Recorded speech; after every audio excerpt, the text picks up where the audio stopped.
Saudara Komisi 1 DPR terkesan kebut pembahasan revisi Undang-Undang TNI dengan menggelar rapat di akhir pekan di hotel. Revisi Undang-Undang TNI masih jadi polemik dan kekhawatiran sejumlah elemen masyarakat.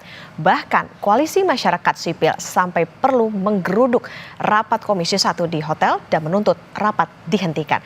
Apa yang begitu dikhawatirkan masyarakat sipil dari revisi Undang-Undang TNI dan bagaimana menyikapi keinginan pemerintah dan DPR untuk membuat merevisi Undang-Undang TNI, kita bahas bersama Andri Yunus, Ketua Divisi Hukum Kontras yang kemarin menggeruduk rapat DPR, dan Hoirul Fahmi, pengamat militer dari Institute for Security and Strategic Studies atau ISS. Selamat pagi Mas Andri dan juga Pak Fahmi. Selamat pagi Mbak. Oke, saya mau ke Mas Andri dulu. Mas Andri, aksi Kontras di Hotel Fairmont pada hari Sabtu ini kan memprotes rapat Komisi 1 soal pembahasan revisi UU TNI. Mengapa begitu berani? Apa yang menjadi tuntutan dari Kontras? Ya, pertama begini, bahwa kami melakukan aksi untuk berupaya menghentikan begitu ya proses panitia kerja Komisi 1 berkaitan dengan revisi Undang-Undang TNI itu didasari sebetulnya pada upaya kami untuk mengingatkan DPR untuk tidak terburu-buru dalam upaya melakukan pembahasan revisi Undang-Undang TNI begitu.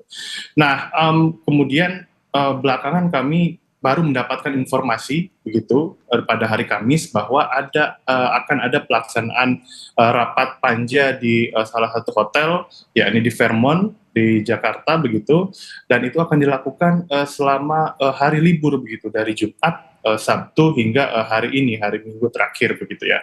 Nah, itu pun kami tahu dari jurnalis begitu. Jadi tidak ada keterbukaan dari pihak DPR maupun pemerintah terhadap proses legislasi yang sedang berlangsung. Dan ketika kami mengetahui lokasi dan berikut dengan jadwalnya, kami langsung kemudian berupaya untuk kemudian mengingatkan dan meminta DPR untuk menunda pembahasan revisi Undang-Undang TNI karena kami nilai substansi yang dibahas itu sangat bermasalah dan tidak mampu menjawab upaya reformasi institusi militer berdasarkan semangat reformasi sektor keamanan. Itu, Mbak. Oke, berarti Kontras memandang bahwa ini terkesan terburu-buru dan juga apakah rapat di hotel begitu di saat lagi weekend juga ini menjadi sesuatu yang janggal dilihat oleh Kontras? Betul, kami melihat itu janggal, seolah-olah ada yang disembunyikan, seolah-olah ada yang dirahasiakan. Padahal perlu diingat dalam proses pembentukan legislasi ada asas keterbukaan. Keterbukaan tidak hanya kemudian pemerintah dan DPR mengumumkan prosesnya serta melibatkan kepada seluruh elemen lapisan publik begitu, baik akademisi, baik ahli, baik kemudian warga masyarakat yang terdampak atas undang-undang yang hendak dibentuk nanti, tapi juga termasuk dokumen-dokumen yang berkenaan dengan proses perancangan begitu. Misal terakhir mengenai dokumen DIM begitu ya, itu kami justru mendapatkannya dari teman-teman jurnalis, bukan diakses melalui situs atau kanal resmi DPR. Dan hingga dengan detik ini kami justru juga belum mendapatkan naskah akademik dan draft rancangan undang-undang yang semestinya itu dibuka ke publik untuk diteliti, untuk ditelaah, dan untuk bahan masukan kepada para pembentuk undang-undang. Begitu, Mbak.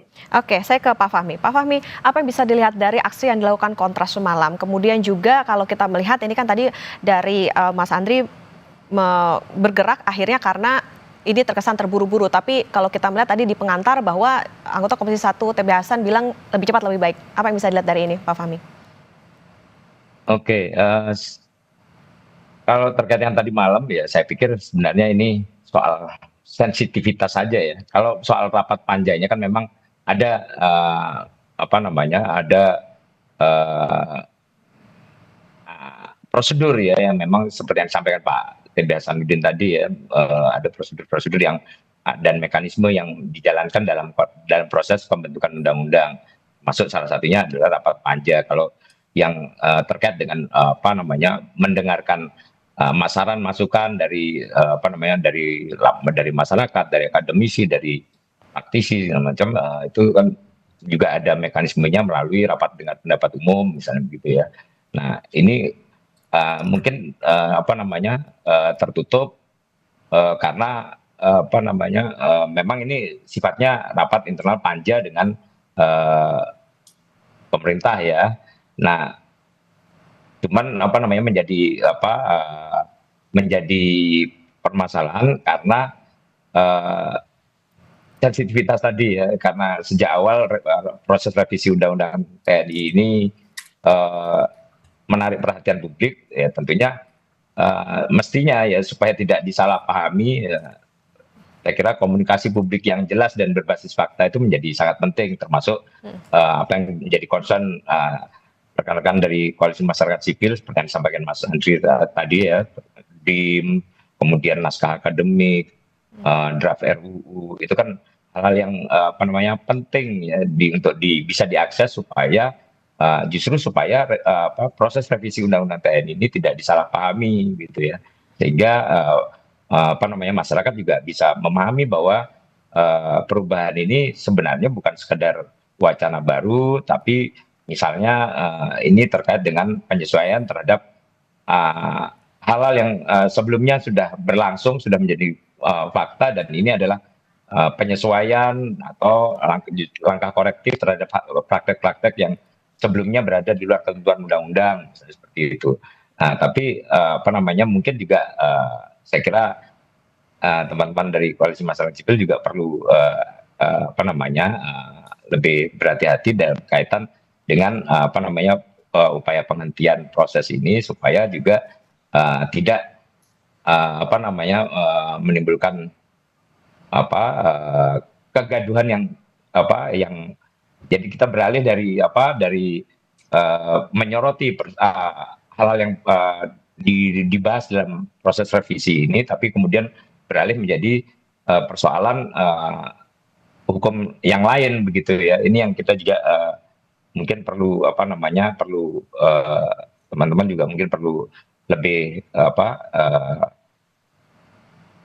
strategis gitu ya dalam melakukan upaya-upaya terkait dengan memberikan masukan dan memperjuangkan apa yang menjadi aspirasi masyarakat gitu ya.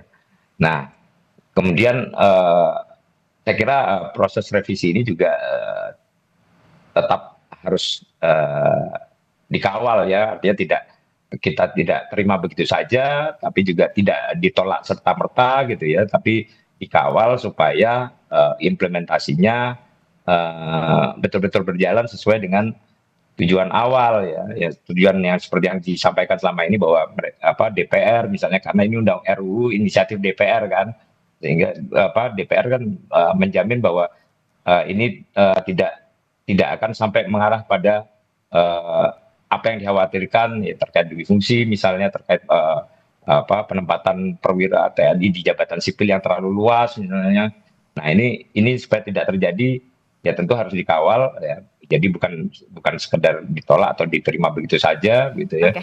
Supaya tidak ada masalah, karena sebenarnya kalau kita lihat dari yang disampaikan gitu ya, dari penambahan dari 10 kementerian lembaga menjadi 15 kementerian lembaga, ini kan praktiknya sebenarnya sudah berjalan, dan kalau kita lihat prakteknya selama setidaknya 10 tahun terakhir gitu ya, itu kan sudah bukan hanya di 15 ya, tapi ada lebih dari 15, dan ini kita yang terjadi dinamikanya adalah dikoreksi menjadi dibatasi hanya 15, dari 10 menjadi 15. Oke, baik, kami tangkap Pak Fahmi. Saya ke Mas Andri. Mas Andri, tadi dikatakan oleh Pak Fahmi harus tetap dikawal, tapi tentu harus hati-hati. Menjadi catatan kontras adalah apa untung rugi, ataupun juga apa sih sebetulnya yang dipandang kontras ini kok jadi urgensi sekali gitu untuk merevisi Undang-Undang TNI? Ya, begini Mbak, ketika berbicara mengenai urgensitas mengenai revisi Undang-Undang TNI, kami menilai jika kemudian DPR dan pemerintah berfokus pada dua hal setidaknya yang kami dengar. Pertama, soal perluasan jabatan sipil bagi TNI aktif dan masa usia pensiun, menurut kami itu tidak urgent untuk dibahas. jika kemudian tadi disampaikan bahwa ini sudah pada praktiknya sudah berlaku selama 10 tahun, kemudian ada kaitannya dengan kerja-kerja yang membutuhkan bantuan dari militer atau TNI begitu ya, dan revisi ini tujuannya untuk mengakomodir itu, menurut hemat kami itu adalah hal yang keliru. Dalam konteks perluasan TNI aktif dalam jabatan sipil, seperti yang kami dapat informasi dan perkembangannya itu dari 10 bahkan menjadi 16. Ada tambahan terakhir BNPB, setelah sebelumnya ada Kejaksaan Agung, kemudian ada Mahkamah Agung, ada KKP juga, Kementerian Kelautan dan Perikanan, dan beberapa lembaga instansi sipil lain. Menurut kami ada ketidaktepatan begitu. Misal saya ambil contoh, tentara itu dilatih untuk disiapkan dalam peperangan untuk menjaga pertahanan bagi warga negara Indonesia. Ketika kemudian dia masuk ke kejaksaan, yang mana secara jenjang karir, secara rekrutmen itu berbeda dari tentara, jaksa dituntut untuk dilatih kemudian melakukan kerja-kerja penuntutan begitu ya dalam kerangka criminal justice system. Ketika TNI masuk, menurut hemat kami jadi tidak sinkron begitu. The background dari kemudian dari awal ia masa pendidikan menempuh jenjang karir, tiba-tiba keluar dari dikeluarkan dari struktur ketentaraan dan dipindahkan ke kejaksaan, yang kemudian titik tekannya adalah melakukan penegakan hukum. Itu menurut kami ada beberapa hal yang tidak tepat begitu ketika kemudian kita berbicara mengenai perluasan jabatan sipil bagi TNI aktif yang itu kemudian seperti mengaktifkan kembali di fungsi ABRI. Gitu. Oke, Mas Andri, kami mendapatkan informasi bahwa kantor Kontras ini di sampingnya orang tak dikenal, dan Mas Andri mendapatkan sejumlah telepon begitu dari nomor yang tak dikenal. Bisa dikonfirmasi soal ini, Mas Andri? Ya, Mbak. Setidaknya dalam seminggu ini kami bersama-sama dengan Koalisi Masyarakat Sipil melakukan advokasi terkait dengan meminta penundaan pembahasan RUU TNI sejak kemudian pekan lalu. Kami mulai dengan mengirimkan surat terbuka, kemudian kami mengikuti konvers di hari Senin, dan kemarin kami melakukan aksi untuk meminta agar proses revisi Undang-Undang TNI di hotel ditunda. Kami mendapatkan beberapa teror. Kami menyampaikan bahwa aksi teror itu atau upaya teror terhadap kerja-kerja yang kami duga berkaitan dengan advokasi revisi Undang-Undang TNI itu diawali sejak hari hari Jumat kemarin, dengan ditandai ada orang tidak dikenal di siang hari, kemudian menggeber-geber motor di depan kantor kami. Oke, itu berlanjut hingga dini hari ya, Mas ya? Kemudian, betul Mbak, hingga besoknya kantor kami didatangi oleh 3 orang yang mengaku-ngaku sebagai media ingin bertemu, tapi kemudian tidak menjelaskan dari mana dan apa nama medianya, dan 3 orang tidak dikenal tersebut datang pada tengah malam, yang menurut kami ini tidak patut begitu ya, dan tidak melakukan janjian terlebih dahulu terhadap kami. Selain itu juga kami ditelepon oleh nomor tidak dikenal setidaknya sebanyak 3 kali. Oke. Pak Fahmi, apa yang bisa dilihat dari ini? Karena tadi kalau Pak Fahmi katakan bahwa pengawasannya perlu hati-hati, tapi ketika melakukan pengawasan justru yang didapatkan oleh Kontras seperti ini, Pak Fahmi? Iya, ya memang ini kita perlu kritisi juga ya, artinya jangan sampai kemudian pembahasan revisi ini ya katakanlah niatnya baik begitu ya, tapi jika kemudian suara-suara yang memberi saran masukan, kritik, kemudian ada indikasi kemudian untuk dibatasi, untuk dihalang-halangi begitu ya, itu saya kira juga memang tidak semestinya begitu ya, sehingga ya tentu dalam konteks ini ya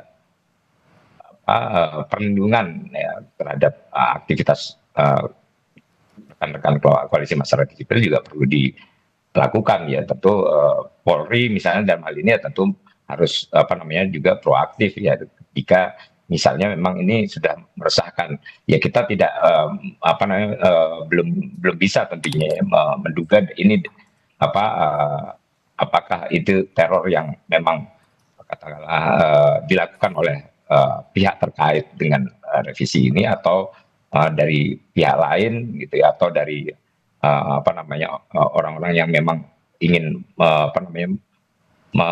menimbulkan kekeruhan gitu ya. Tapi saya kira pihak kepolisian juga tentu harus proaktif untuk memastikan bahwa tidak ada ancaman, tidak ada upaya-upaya teror yang kemudian ini bisa dianggap sebagai upaya menghalangi, upaya membatasi suara-suara masyarakat begitu.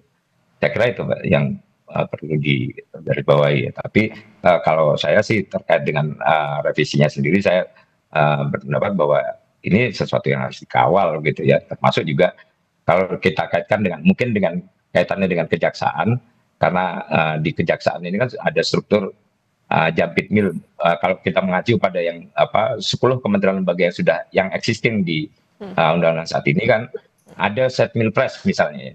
Tapi sekretariat negara tidak termasuk. Nah, mungkin kita bisa sampaikan bahwa oke, kalau misalnya Kejaksaan Agung nggak bisa dimasuki, berarti dibatasi saja, tidak disebutkan sebagai Kejaksaan Agung, tapi disebutkan saja di lingkungan Jaksa Agung Muda tindak pidana militer, misalnya seperti itu. Itu kan bisa dilakukan juga untuk membatasi ruang lingkupnya, sama seperti di kementerian dan lembaga yang lain diberikan juga batasan dan ruang lingkup yang jelas supaya tidak meluas sampai kemudian ke peran-peran di dalam lembaga yang bisa dimasuki itu yang sebenarnya tidak terkait dengan peran dan fungsi TNI. Ya. Baik, tentu kalau dikatakan proses dari revisi Undang-Undang TNI ini sesuai prosedur, kita harapkan bagaimana ini juga terbuka, mendapatkan masukan dari masyarakat, termasuk juga kontras, sehingga tidak perlu geruduk-menggeruduk begitu ya, dan tentu pengawasan juga harus dilakukan secara hati-hati tadi kalau dikatakan Pak Fahmi, dan diharapkan karena ini dari rakyat, tentunya bisa diharapkan ada manfaat yang bisa didapatkan oleh masyarakat banyak terkait dengan undang-undang atau revisi Undang-Undang TNI ini. Terima kasih Ketua Divisi Hukum Kontras Mas Andri Yunus, dan juga pengamat militer dari Institute for Security and Strategic Studies atau ISS Mas Khairul Fahmi sudah bersama di Sapa Indonesia Akhir Pekan. Terima kasih, sehat selalu.